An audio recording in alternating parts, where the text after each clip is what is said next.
Hola, ¿qué tal? Soy Dani Mantilla y estamos aquí en el Festival de San Sebastián, en nuestro set interior de Quinótico, patrocinado por Repsol, en el Hotel María Cristina.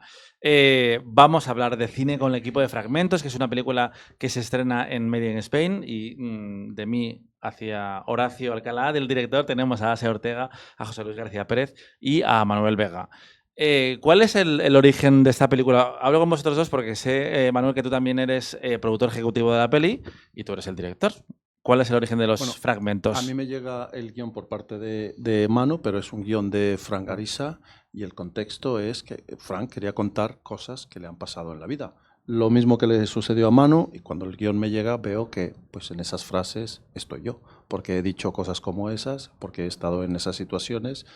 Lo que hemos acordado es, esta es una película de vivencias nuestras. Sí, tanto Fran como yo queríamos contar una historia de relaciones de la manera más cruda posible, sin caer en el melodrama, sin hacer una novela, sin poner dos parejas a matarse entre ellos, haciendo algo un poco más profundo y dándole una estética un poco especial. De ahí también viene la idea de trabajar con Horacio. Habíamos visto Finlandia, tiene un punto de vista muy concreto a la hora de capturar los sentimientos y las realidades de las personas, muy mágico, ¿no? De un realismo mágico que nos parecía que, aunque obviamente no era lo mismo, podía aportarle muchísimo a la película desde el punto de vista creativo y estético y de la dirección en general. Entonces, pues bueno, pues era encontrar un poco el equilibrio entre la forma y el contenido y hacer algo pues, con lo que la gente pudiera empatizar, pero al mismo tiempo tuviera un componente muy artístico, ¿no?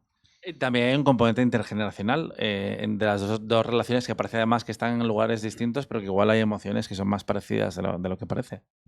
Sí, bueno, yo creo que hay un concepto. Normalmente la gente piensa en una pareja joven y no se imagina una pareja tan joven, tantos años casada, ¿no? Y cambiar el rol y hace que la pareja joven estuvieran casados desde los 15 años, 16 años, una cosa así, aunque no fuera ni legal posiblemente, genera en la pareja adulta muchísimas preguntas, ¿no? Y lo que parece que en principio está bien, ya no está tan bien. Lo que es un amor perfecto quizás es conveniencia, ¿no? Se generan muchísimas preguntas en las dos, cuando en realidad normalmente son los jóvenes los que ven en los adultos algo que no les gusta y por eso deciden cambiar su vida. El hecho de que fuera invertido nos parecía muy atractivo también, porque es un acercamiento distinto a esa realidad, ¿no? ¿Cómo ha sido meterse en estos personajes tan intensos? Porque además es una mirada, bueno, humana, pero también con unos grises muy grises. Hombre, yo creo que embarcarse, ¿no?, en la historia de Fragmentos es mirar un poco a tu monstruo, es mirar a esas oscuridades que uno mismo no quiere ver, pero que al final son lo que te están formando como persona. También es el reflejo en el otro. O sea, mi papá siempre dice, el infierno son los otros, porque tú ves tu propio infierno cuando se ve reflejado en los otros. Y bueno, son personajes en los que la intensidad con la que viven las cosas, al menos el mío, lo que hace es que dinamita, ¿no? Mi personaje, por ejemplo, es un dinamitador, o sea, hace que el resto de gente explote, porque ella, generando el caos fuera, encuentra como un poco más de paz dentro. Y bueno, ha sido todo un reto, sobre todo porque sin querer te vas a juzgar. Yo he juzgado mucho a mi personaje a priori cuando en la primera lectura que hice, pero luego poco a poco pues te reconoces, ¿no? Te reconoces en las frases, a lo mejor no en las de tu personaje, pero sí en las de otro, y dices, bueno, pues vamos a darle lugar a esa imagen de uno mismo que incluso tú quieres esconder, pero que forma parte de ti. José Luis. Bueno, lo han dicho un poco todos, ¿no? Pero realmente, cuando pasan los años, todos hemos dicho, oído, sentido o vivido esas frases o esas situaciones. A mí me interesaba especialmente de la película, me interesaba una mirada, la de Horacio, por haber visto su cine anterior, y me interesaba el trabajo realista, intimista, de alguna manera, en un lugar fuera de contexto como es Lanzarote, ¿no? En un vacío, en el vacío. Esto me interesaba profundizar en un personaje que a la lectura puede resultar canallesco o caer mal, pero lo simpático de esto es buscarle, como a todos, o sea, buscarle las vueltas y cuáles son sus razones, ¿no? Las razones para comportarse como se comporta. Y después el gusto de trabajar con Emma, claro. Que no está con nosotros hoy, pero es una parte fundamental de este póker de relaciones. Yo creo que otro aspecto de la película no solamente es lo que se dice, sino lo que no se dice. Todos esos espacios en silencio, incómodos, de estos personajes caminando sobre la lava, y para mí es una película de lo que no se dice. Sí, la lava y Lanzarote, porque es esa geografía rocosa que un poco también es simbólica de lo que están pasando los personajes, ¿no? ¿Aporta eso Canarias? Es que fíjate que cuando Horacio y yo hablábamos de la película siempre decíamos que lo ideal sería tener un quinto personaje que fuera la casa, ¿no? Siempre era al principio la casa donde ellos se alojaban. Y Horacio tuvo la idea de ir a Lanzarote porque ha estado muchas veces ahí, porque tiene una energía muy particular. Yo no lo conocía y es verdad que cuando hicimos el scouting Lanzarote era perfecto, porque Lanzarote tiene mucha vida, pero al mismo tiempo tiene mucha muerte, porque es muy árido. Entonces mezcla los dos mundos muy bien. Son personajes que están a merced del entorno, de alguna manera, ¿no? Y también, pues como es Lanzarote, durante el rodaje ha cambiado muchísimo el tiempo que nos ha hecho, ha aportado muchísimo y de verdad orgánicamente se ha convertido en ese quinto personaje. Y no es algo pretencioso que nosotros hemos querido forzar para crear una metáfora, ¿no? Era un concepto en nuestra cabeza y yo creo que esa idea fue muy buena porque se plasmó luego muy orgánicamente. Era importante poner a los personajes en una situación donde no tienen donde protegerse. No hay naturaleza, están caminando sobre la lava. Él dice, el personaje parece que la va a dejar, pero ¿a dónde se va? Como espectador yo no siento que la película sea teatral, pero la forma de plantearse las relaciones y los arcos y los textos, claro, yo me pregunto hasta qué punto estaba ensayada previamente antes de irse a Canarias, porque claro, es mucho texto, son emociones como muy concretas. Pues es curioso porque no, o sea, había mucho trabajo individual, ¿verdad? O sea, ha habido mucho trabajo todos con Horacio a nivel individual, pero de grupo no ha habido tanto porque no queríamos quemar esa dinámica. Había mucho de lo que sale en la primera toma, queremos cuidarlo y queremos guardarlo. Entonces sí hay una parte teatral en tanto que son secuencias la mayoría en la que nos fijamos tenemos un único plano y con eso lo contamos todo, ¿no? O nos acercamos en otro valor, pero básicamente no cambia nada, intentamos mantener la cámara si la actuación funciona. Pero no está sobreensayado. O eso no fue la idea, básicamente. Hombre, hay una cuestión teatral importante. No teatral, en realidad es lo que ocurre en la película, ¿no? Que es que pasan mucho tiempo en un solo espacio, que es esa casa, ¿no? Esa casa luego se multiplicó con el propio Lanzarote en sí mismo y cuando encontramos la de posibilidades, ¿no? Sobre todo ellos, evidentemente, la de posibilidades que la isla regalaba. Pero sí hay algo... Si tuviésemos que hablar de teatro, ¿no? Funciones como Agosto, por ejemplo, ahí todos metidos, venga, a ver cómo resolvéis esto, ¿no?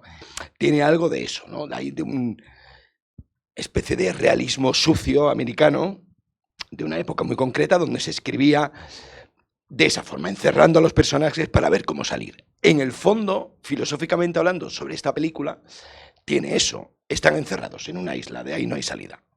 ¿No? Y bueno, hay salida, evidentemente, te puedes coger un Vinter y salir a volar, ¿no? Pero no tienes escapatoria real, ¿no? Y vives sobre el negro. Esta es otra cosa muy teatral. Lanzarote es negra.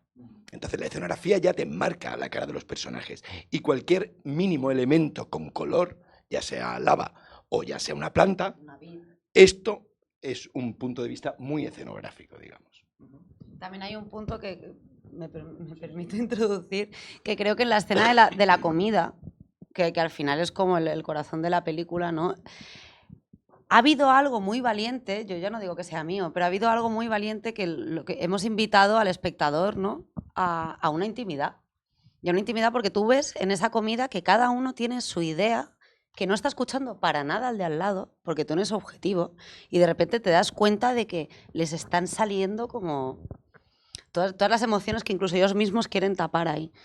Y poco a poco también además la cámara se va acercando, entonces eso, llegas a esa intimidad incómoda, ¿no? Como actores, como productor, como director, ¿cómo os lleváis con el número de tomas que se hace en una película? Porque yo este año hablaba con Carmen Maura por Calle Málaga y creo que se quejó hasta 4 veces del número de tomas que le hacía hacer la directora. ¿Cómo os lleváis con esa forma de trabajar? Tengo curiosidad. Yo creo que llegábamos a la cuarta y ya está, ¿no? En la cuarta realmente no hemos hecho muchas. No hemos hecho muchas. Yo tampoco soy de hacer 20. Yo creo que si no ha salido a la quinta ya no va a salir. Yo creo que cada película, la verdad, es diferente.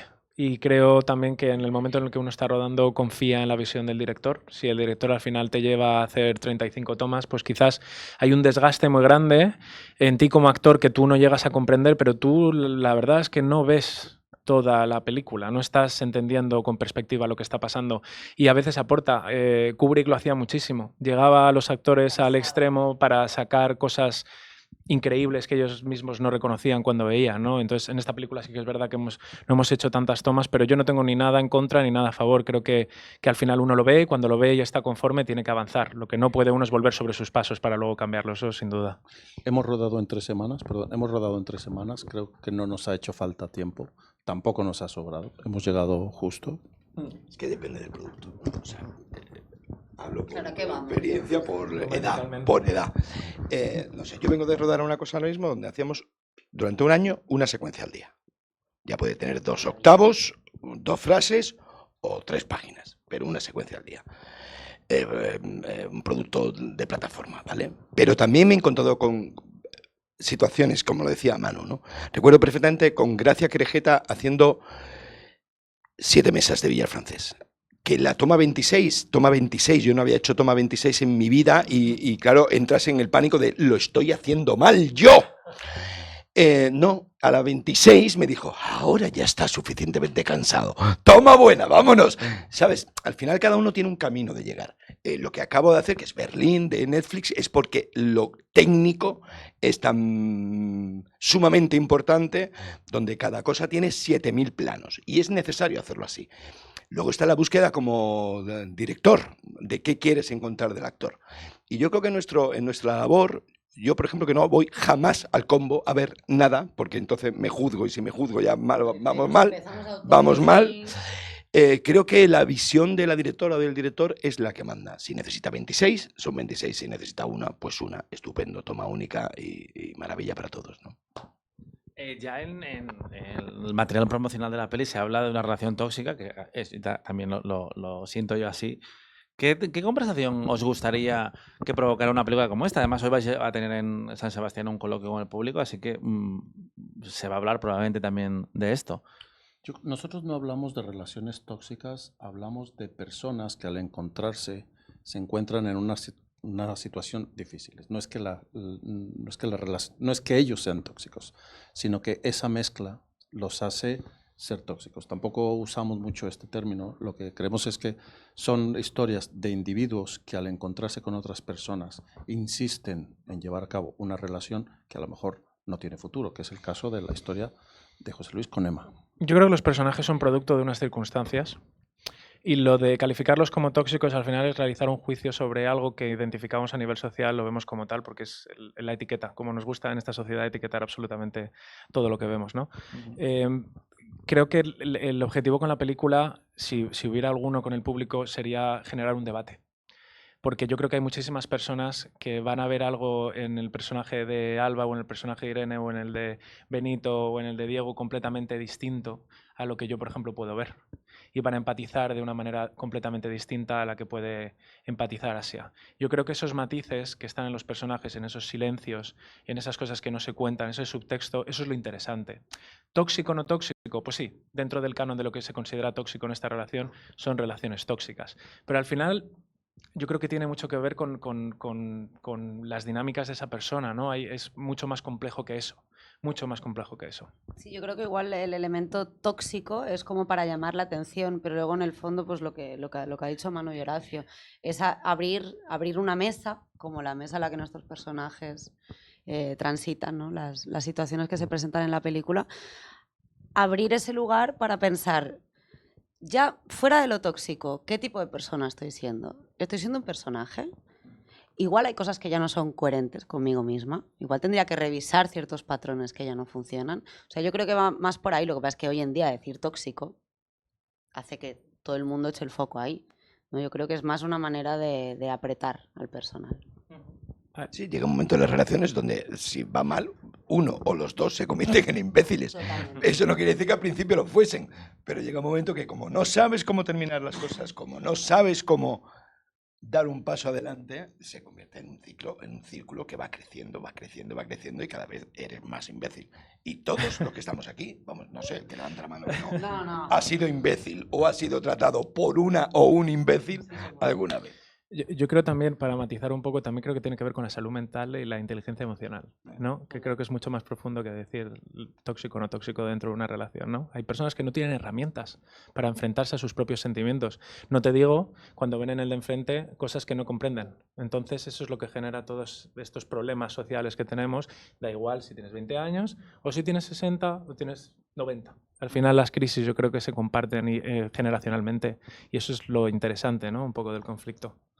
Y nos gusta terminar estas entrevistas en San Sebastián con una pregunta que nos lanzan los amigos de Filmin, que cumplen 18 años este año, y es ¿qué película os recomendaríais a vuestro yo de 18 años? ¿Y por qué? Porque os gustaría haber visto antes, porque os abriría una forma de enfrentaros a cierto tema o a la relación con el arte y el cine. Pues mira, yo sería Adiós a Las Vegas, con Elizabeth Shue. ¿Por qué?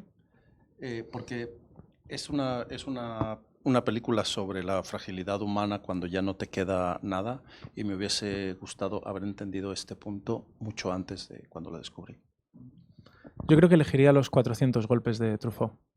Ver la vida desde los ojos de un niño que no es entendido ni querido y aún así tiene esperanza y se busca de la manera que sea un rayo de luz. Me parece muy interesante, me parece que está contado con una delicadeza impresionante y se la recomiendo a cualquier persona. Yo me voy a abrir un poquito aquí en canal y me voy a autocriticar. El cine siempre ha estado muy presente en casa y en mi vida, pero siempre era cine de fuera. Y tardé muchos años en conocer el cine español. El cine español, y no solamente el actual, sino el que han hecho nuestros maestros, algunos presentes, otros ya lastimosamente no. Pero abrirme a ese cine sin filtro y sin tabúes, me lo recomendaría sin duda alguna. Ahora lo disfruto enormemente. Yo la verdad que es que a mí esto de escoge tu peli, ¿con qué director currarías? O sea, a mí me matáis. ¿Alguna que hayas descubierto más tarde y que digas, ojalá la hubiera visto antes? No sé si es que la descubrí tarde. A ver, yo es que le recomiendo a todo el mundo La Bella Verte, El planeta libre. O sea, me parece una película en la que tú puedes escoger qué camino o qué ideología de las que te presentan, tal. Y luego, Kirikou y la bruja, tío, os vais a reír. Sé que es de dibujos, vale, lo sé. Ojo pestaña, darle un hueco, porque ese niño ya en el vientre es consciente de su propia existencia. Entonces su madre le dice, si eres consciente tienes que hacerte responsable y darte a luz a ti mismo. Y un niño que se da a luz solo, se lava solo, ta.